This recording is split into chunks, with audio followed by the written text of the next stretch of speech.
Everyone, जैसे कि हमारा चैप्टर चल रहा था पीरियोडिक टेबल, और मैंने इससे पहली वीडियो में आप लोगों को कराया था properties of S and P block elements. Okay, now I am going to start D block elements. Okay, some example of d block elements, that is scandium.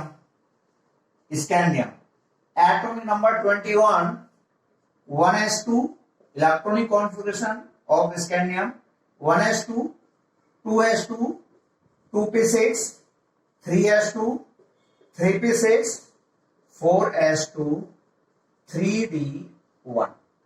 देखिएगा, एक तो मैंने स्टार्टिंग का ले लिया scandium.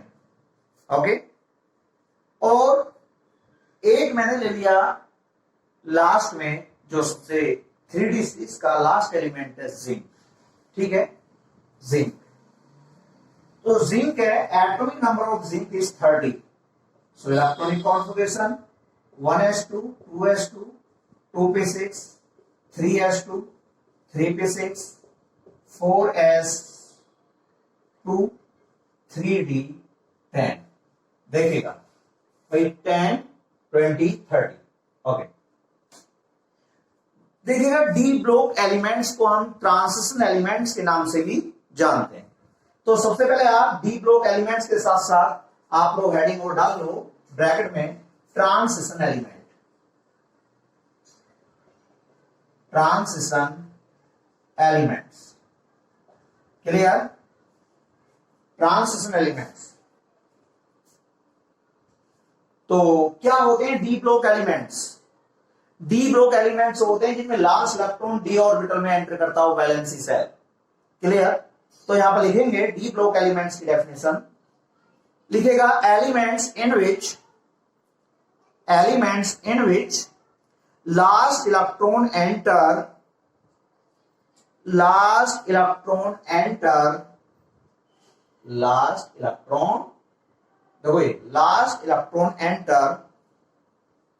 in d orbital of penultimate, penultimate, penultimate cell. अभी बताता हूं इसका मीनिंग क्या है. Elements in which last electron enter in d orbital of penultimate cell, ठीक है, are called D block elements. देखो पेनल्टीमेट सेल का मतलब क्या है. अब देखिएगा आप लोग स्कैंडियम में देखिएगा, यहां पर हाईएस्ट वैल्यू ऑफ एन क्या 4 है, यानी 4 है, 4 सेल. तो nucleus first shell, second, third और फोर्थ सेल. लेकिन ये 4 एन इक्वल 4 तो हो गया, ये हमारा एन इक्वल 4 तो हो गया ये. लेकिन ये 3 एन इक्वल 3. तो बाहर वाले से अंदर वाला पेन्युल्टीमेट सेल, आउटर मोस्ट सेल से अंदर वाला, यानी कह सकते हैं सेकेंड लास्ट. तो 3D भाई यहां पर पड़ेंगे, क्यों? ये तो 4 वाले हो गए ना, तो 3D तो इसमें पड़ेगा थर्ड सेल में. तो such elements in which last electron enter in D subshell of या in D orbital of penultimate cell, clear, are known as d block elements. clear? Example के तौर पर ये हो गए, आप लोग एज ए एग्जाम्पल नोट कर सकते हो डी ब्लॉक एलिमेंट्स का एग्जाम्पल. इसके बाद की बात अब देखना, जो डी ब्लॉक है हमारा ग्रुप 3 to 12, इस बात को आप लोग जानते हो. तो आप लोग न्यू लाइन से लिखेगा. इसके बाद एग्जाम्पल नोट हो गए. एग्जाम्पल नोट करने के बाद लिखेगा ग्रुप, ग्रुप देखो, group 3, 4, 5, 6, 7, 8, 9, 10, 11, 12 belong to the D block. Groups 3, 4, 5, 6 कहां तक? 12 तक belong to the D block elements. Sorry, D block. Groups 3, 4, 5, 6, 7, 8, 9, 10, 11, 12 belong to the D block. Okay. अब इसके बाद general characteristics of D block elements. Clear? General characteristics of D block elements. Clear? General characteristics of D block elements. देखिएगा, general characteristics of D block elements. तो my new heading is general characteristics, general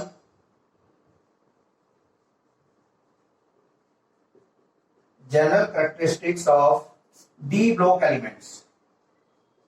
D block elements. Clear? General characteristics of D block elements. ठीक है? अब इसके बाद यहां पर देखिएगा, सबसे पहली प्रॉपर्टी में बात करूंगा इलेक्ट्रॉनिक कॉन्फ़िगरेशन की। बेटा रियल में बात देखी जाए, जो ये 4s है ना, ये यहां का है। ये तो इलेक्ट्रॉन एंटर करने का ऑर्डर है। जो ये 4s है, 4s वो यहां का है, 4s2 ऐसे यहां पर ये 4s2। भाई क्यों? ये हमारा फोर्थ सेल है, ये हमारा थर्ड सेल है। क्लियर? तो जो इनका जनरल इलेक्ट्रॉनिक कॉन्फ़िगरेशन होता है वो होता है, देखिएगा, n-1। भाई क्यों? ये 3 है, ये एक कम है। जो डी ऑर्बिटल है वो हाई, यानी जो हमारी हाईएस्ट प्रिंसिपल क्वांटम नंबर है उससे एक कम में, ये यानी पहले वाले सेल में, सेकंड लास्ट सेल में, तो इससे एक कम। तो मैंने जनरली से तो कह दिया n, ये होगी n-1। ठीक है? तो n-1 d 1 to 10। भाई 1 से लेकर 10 इलेक्ट्रॉन। लेकिन आप लोग देखिएगा, जो हमारा कुछ एलिमेंट्स ऐसे हैं, जैसे क्रोमियम हो गया, एटॉमिक नंबर 24, एक्सेप्शनल केस है, तो वहां पर एक इलेक्ट्रॉन यहां से निकलकर यहां पर चला जाता 3d5। तो कहने का मतलब ये है, तो d1 to 10 और ns0 to 2। देखो कभी कभी क्या होता है, यहां के दोनों इलेक्ट्रॉन, हाँ, ns0 to 2। देखो कभी कभी s के 2 इलेक्ट्रॉन डी ऑर्बिटल में भी चले जाते हैं। वो हमारे कुछ एक्सेप्शनल केस हैं। जैसे देखो, एटॉमिक नंबर 24 में एक इलेक्ट्रॉन 4s से 3d में चला जाता है। कॉपर एटॉमिक नंबर 29 में भी एक इलेक्ट्रॉन यहां से 4s से 3d में चला जाता है डी ऑर्बिटल को कंप्लीट फिल करने के लिए।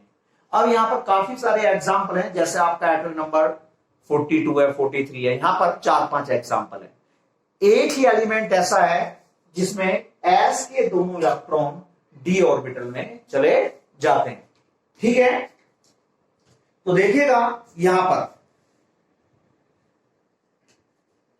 तो जो हमारा एलिमेंट है प्लेडियम, एटॉमिक नंबर 46, ठीक है, उसके दोनों इलेक्ट्रॉन 4s के, सॉरी, s ऑर्बिटल के d ऑर्बिटल में चले जाते हैं। ठीक है? जो प्लेडियम एटॉमिक नंबर 46। तो general electronic configuration, general electronic configuration, electronic configuration, ठीक है, ये है। ठीक है? General electronic configuration. तो आप लोग जल्दी से लिखिएगा property number 1, the general electronic configuration of D block elements is n-1 d1 to 10 ns0 to 2। लिखिएगा, the general electronic configuration of d block elements is, जल्दी से नोट करें। ठीक है? अब देखिए डी ब्लॉक एलिमेंट्स में मैक्सिमम सभी क्या है, मेटल्स हैं। तो जनरली मेटल्स की प्रॉपर्टीज ही इनकी प्रॉपर्टीज होंगी। तो प्रॉपर्टी नंबर 2 में लिखें भाई, general electronic configuration property number 1 होगी ना, इसके बाद प्रॉपर्टी नंबर 2, प्रॉपर्टी नंबर 2, हाँ, तो लिखिएगा प्रॉपर्टी नंबर 2 में, these all are metals, these all are metals, ये सभी मेटल्स हैं। These all are metals with very high melting and boiling points, with very high melting and boiling points। Clear? Property number 3 लिखें, ये 2 हो गई। अब property number 3 लिखिएगा, most of them form coloured ions. जो डी ब्लॉक के elements है coloured ion बनाते हैं। लिखिएगा property number 3, most of them form coloured ions because of the presence of partially filled d orbital। देखना डी ब्लॉक के elements में partially filled D orbitals होता है। जब पार्शियली फिल्ड डी ऑर्बिटल्स होता है तो ये कलर्ड आयंस बनाते हैं। तो most of them form coloured ions because of the presence of partially filled D orbitals. इसके बाद नेक्स्ट प्रॉपर्टी नंबर 4 लिखिएगा, they show variable valencies, they show variable, ठीक है, they show number 4, property number 4 है ये हमारी property number 4, they show variable valencies because variable valency क्यों show करते हैं? क्योंकि 3d और 4s के जो 4s ऑर्बिटल है इनके बीच एनर्जी डिफरेंस बहुत कम होता है। तो लिखिएगा, they show variable valencies because the 3d and 4s orbital, because the 3d and 4s orbitals are of comparable energy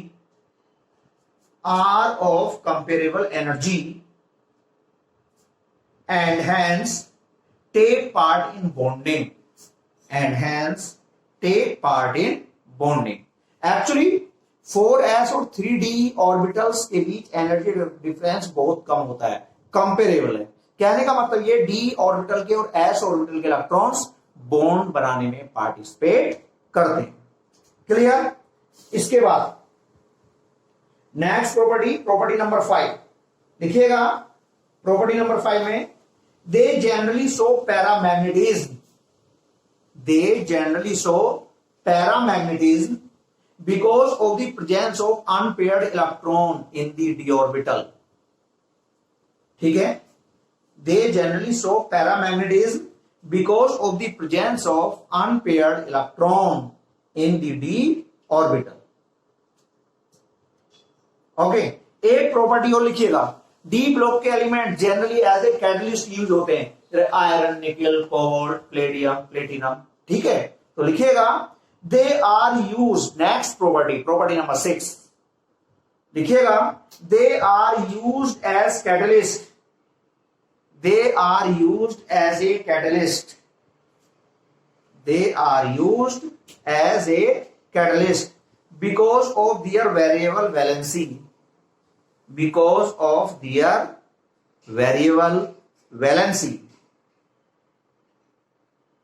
ठीक है, because of their variable valency and partially filled d orbitals। ठीक है, ये वेरिएबल वैलेंसी शो करते हैं और partially filled D orbital होता है, इस वजह से ये एज ए कैटलिस्ट यूज होते हैं।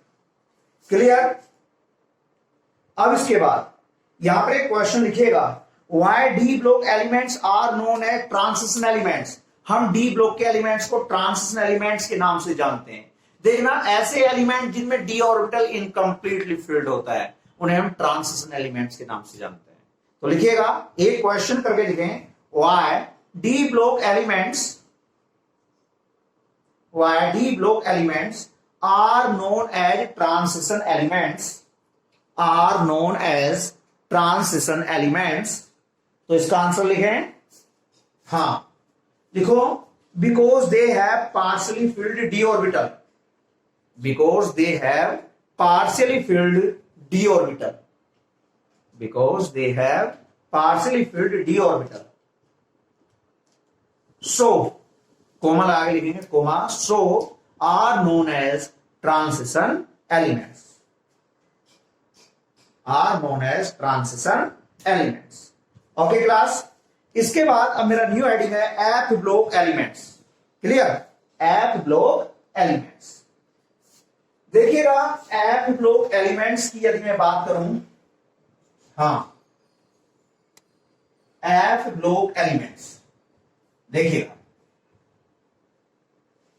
तो my new heading is F block elements, F block elements, हाँ F block elements.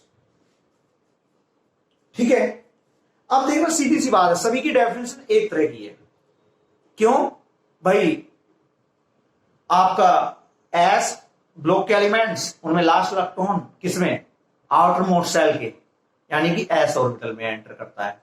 P block elements में सेम ऐसे ही, जो लास्ट इलेक्ट्रॉन है वो आउटर मोस्ट सेल के पी ऑर्बिटल में एंटर करता है। ठीक है, अब डी ब्लॉक एलिमेंट्स में जो लास्ट इलेक्ट्रॉन है पेनिउल्टीमेट सेल, बाहर से अंदर वाले के, यानी सेकेंड लास्ट में डी ऑर्बिटल में एंटर करता है। लेकिन F block elements third last, देखो जैसे ये हमारा न्यूक्लियस है, first shell, second, third, fourth और ये फिफ्थ। तो जैसे हमारा यहां पर भी एंटर करेगा, यहां पर, तो लास्ट इलेक्ट्रॉन यहां पर, देखो यहां पर बेटा, यहां पर आने से पहले यहां पर भी हमारे इलेक्ट्रॉन एंटर करेंगे। जैसे मैं आपको दिखाऊं, देखिएगा ऑर्डर लिखकर दिखा रहा हूं, 1s 2s, ठीक है, 1s 2s 2p, 3s 3p, 4s 4p, ठीक है, 4s 4p। बेटा 4s के बीच एक नंबर कम, 3d, इसके बाद 4p। ठीक है, देखो पहले 1s 2s 2p, 3s 3p, उसके बाद 4s 4p के बीच एक नंबर कम 3d।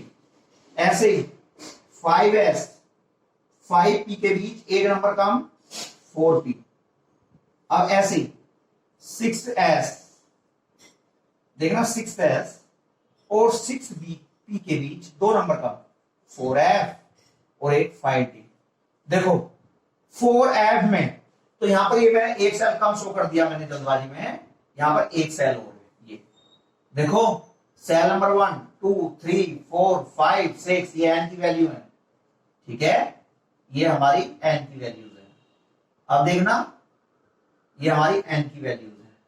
अब देखो 6th पी में, सॉरी यहां तक देखिएगा 6th एस में इलेक्ट्रॉन जाएगा, यानी 6 सेल के एस में, 6s में, यहां पर 6s में, ये 6 सेल में पड़ेगा। और इससे पहले 5p में, इससे पहले यहां पर भी आएगा 5p में। ठीक है, और देखो 4f का नंबर कब आ रहा है, 4f यहां पर पड़ेगा, 4f यहां पर। ठीक है, देखो जो कि यहां पर हमारा 5s भी आ रहा है, आप लोग देख लीजिएगा 5s, यहां पर 5s भी है। तो कहने का मतलब ये सीक्वेंस, बस मुझे केवल ये बताना है, मुझे भी ये कोई रटाना नहीं है, बस ये बताना है यहां पर जो f ऑर्बिटल में इलेक्ट्रॉन एंटर करते हैं थर्ड लास्ट सेल में। बेटा सेकंड लास्ट को बोलते हैं पेनिउल्टीमेट सेल, और थर्ड लास्ट को बोलेंगे एंटी पेनिउल्टीमेट सेल। तो such elements in which last electron enter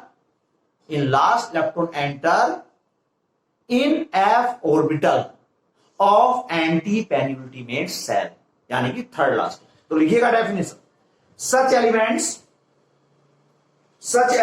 in which last electron enter in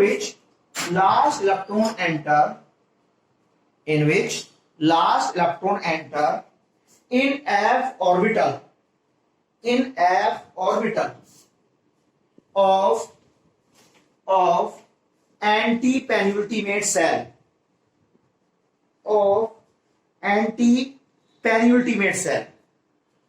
ठीक है, ऑफ एंटी पेनिउल्टीमेट सेल, यानी कि third last. Clear, new lines लिखेंगे, these are also called inner transition elements, these are also called inner transition elements, these are also called inner transition elements। ठीक है, these are also called inner transition elements because of the filling of inner penultimate because of filling of inner penultimate or anti-penultimate cell by last electron. Clear? अब इसके बाद new line से लिखेंगे, हाँ लिखेगा बेटा न्यू लाइन से कुछ यहां पर एक्स्ट्रा बातें और बतानी है। लिखेगा this block contain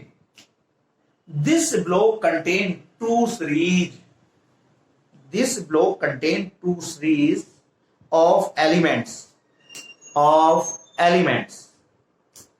called 4f and 5f series, called 4f and 5f series, each of which contain 14 elements. ठीक है, प्रत्येक में कितने एलिमेंट्स होते हैं? 14. each of which contains 14 elements, सभी में 14 एलिमेंट्स होते हैं। क्लियर भाई? जो आपके atomic number 58 to 71 14 elements, 90 to 103, ठीक है। जो 4f सीरीज है उसे क्या बोलते हैं? लैंथेनॉइड। जो 5f सीरीज है उसे क्या बोलते हैं? एक्टिनॉइड। ठीक है, तो जल्दी से आप लोग फिर फुल स्टॉप लगाकर न्यू लाइन से लिखेंगे। लिखेगा the elements of 4f series, बेटा न्यू लाइन से, जब भी न्यू लाइन से लिखो एक लाइन छोड़कर लिखेगा the elements of 4f series from atomic number 58 to 71. The elements of 4f series from atomic number 58 to 71 are called lanthanoids,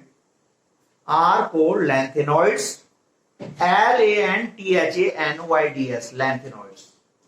clear? अब इसके बाद फुल स्टॉप लगाकर फिर न्यू लाइन्स लिखेंगे। लिखिएगा the elements of 5f series, the elements of 5f series from atomic number 90 to 103, 90 to 103 are called actinoids, ठीक है बेटा। इसके बाद अब आप लोग यहां पर, ठीक है, मैंने लैंथेनॉइड एक्टिनॉइड के बारे में यहां पर आपको पूरी इंफॉर्मेशन दी है। अब इसके बाद न्यू लाइन से आप लोग हेडिंग डालेंगे general characteristics of F block elements, general characteristics of F block elements.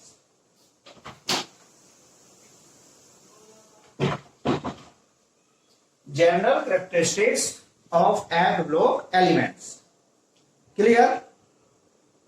हाँ, तो देखना general characteristics of F block elements, ठीक है।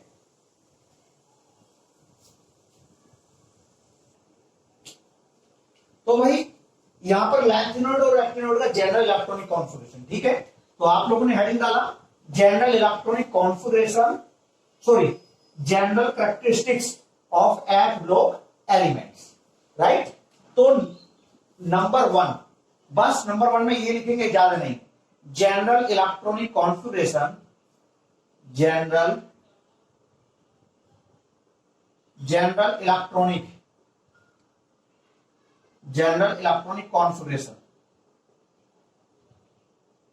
General electronic configuration of lanthanoid, ठीक है।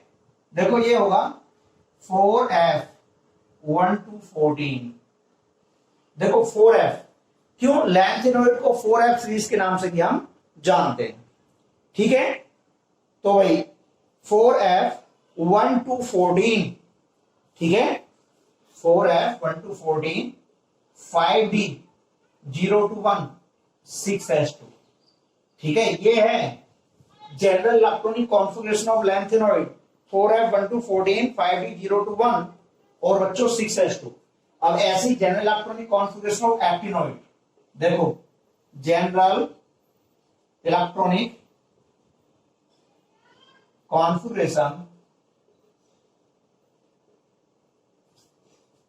General electronic configuration of actinoid, ठीक है। क्या होगा? 5F 1 to 14, ठीक है, 6D 0 to 1, 7H2। ये मैंने दोनों का अलग अलग करके लिखा दिया है, ना कि कंबाइन। जल्दी से आप लोग नोट कीजिएगा, जल्दी करें।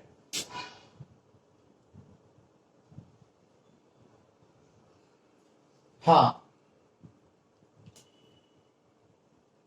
तो लिखे second property, all of these are metals. भाई पहली प्रॉपर्टी तो ये हो गई। नंबर 2, सभी क्या है, ए ब्लॉक के एलिमेंट्स मेटल है। लिखिएगा all of these are metals, सभी क्या है, मेटल्स है, ठीक है।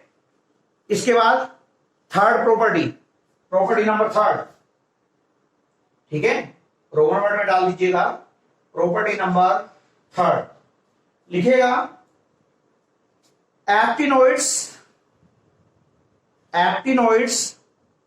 exhibit, EXHIBIT, actinoids exhibit a large number of oxidation states. Actinoids exhibit a large number of oxidation state, a large number of oxidation state because of the comparable energy, 5F, 6D and 7S। 5F, 6D, देखो 5F, हाँ यहां पर आप लोग लिखेंगे जो actinoids की बात कर रहा है वो एक्टिनोइड्स का इलेक्ट्रॉनिक कॉन्फिगरेशन ये है ना। तो देखो यहां पर, हाँ भाई, तो कुछ ग्रुप यहां के कुछ यहां के, ठीक है भाई। जैसे 5F के बाद क्या आएगा, 5D भी आएगा, तो इनकी एनर्जी में बहुत कम डिफरेंस है, ठीक है। सॉरी, 5D के बाद क्या आएगा, 5F। तो लिखिएगा actinoids exhibit a large number of oxidation state because of comparable energy of 5F, 6D and 7S orbital। देखो चाहे यहां पर ले लो 5F, 6D and 7S orbital, इनकी एनर्जी में 5F, 6D और 7S की एनर्जी में बहुत कम डिफरेंस होता है। इसे क्या शो करते हैं, large number of oxidation state, ठीक है बेटा। देखो ध्यान से, एक्टिनोइड 5F, 6D और 7S, इनकी एनर्जी में बहुत कम डिफरेंस है। इनकी तो है क्योंकि एक ही सेल के, लेकिन यहां पर ये अलग अलग सेल के 5F, 6D, 7S, और इनकी एनर्जी में बहुत कम माइनर डिफरेंस है। इसे large number of oxidation state show करते हैं। क्लियर। इसके बाद लिखिएगा next property number 4, all actinoids are radio active in nature. All actinoids are radio active in nature, ठीक है। सभी एक्टिनोइड्स क्या हैं, रेडियो एक्टिव इन नेचर, ठीक है बेटा। ये आपके एफ ब्लॉक एलिमेंट्स की प्रॉपर्टीज क्या हुई, पूरी हुई। इस तरह से मैंने आप लोगों को चारों ब्लॉक के एलिमेंट्स की प्रॉपर्टीज को मैंने क्लियर कर दिया है। क्लियर। अब इसके बाद देखना, अब इसके बाद आप लोग पढ़ोगे जो मैं बात कर रहा था पीरियोडिक प्रॉपर्टीज की। भाई जैसे आपका एटॉमिक साइज हो गया, एटॉमिक रेडियस हो गई है, एटॉमिक रेडियस, एटॉमिक साइज, और इलेक्ट्रोनेगेटिविटी, इलेक्ट्रॉन गेन एंथैल्पी, ठीक है, और ये सब आयनाइजेशन एंथैल्पी, ये सारी बातें आप लोग यहाँ पर पढ़ोगे। लेकिन आप लोगों ने यानी 10th क्लास में इन प्रॉपर्टीज के बारे में बहुत कम